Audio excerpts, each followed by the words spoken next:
बिस्मिल्लाहिर्रहमानिर्रहीम अस्सलाम वालेकुम। दोस्तों, आज एक बार फिर अल्लाह ताला ने दो देगों का इंतज़ाम कराया, जिसमें ज़र्दे की दो देगें हैं, स्पेशल ज़र्दा बनवाया है।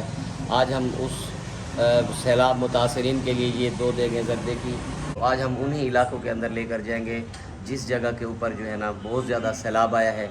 पहली जो वीडियो हमने दिखाई है आप लोगों को, आज हम दूसरे इलाके के अंदर लेकर जाएंगे ताकि जिन दोस्तों ने हमारे साथ तावन किया है, तो ताकि उनका जो खाना है ज़्यादा से ज़्यादा उन मुस्तहिक लोगों तक पहुँचे जिनके यहाँ न जिनके घर बचे हैं, न जिनकी छतें बची हैं और उनके यहाँ खाने की भी बहुत किल्लत है। तो दोस्तों, अभी थोड़ी देर के बाद हम इसको जो है ना पैक करेंगे। पैक करके ये आप गाड़ी देख रहे हैं, इस गाड़ी के अंदर डालकर हम उस इलाके के अंदर ले जाकर उन गरीब और मुस्तहिक लोगों तक ये जो है ना खाना पहुंचाएंगे।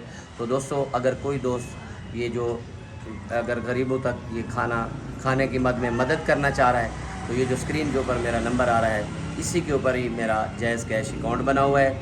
आप इसके अंदर नकदी की सूरत में, क्योंकि मैं कराची से यहाँ सैलाब ज़दगान के इलाके में आया हुआ हूँ, यहाँ पर कोई ऐसा करीब तो नहीं है कि जिसके अंदर हम जो है ना कोई राशन वगैरह ले जाएं। तो नकदी की सूरत में आप मेरे इस व्हाट्सअप नंबर के ऊपर ये जायज़ कैश के अंदर आप भेज कर, ताकि आपका दिया हुआ माल उन गरीब मुस्तहिक लोगों तक पहुँच सके।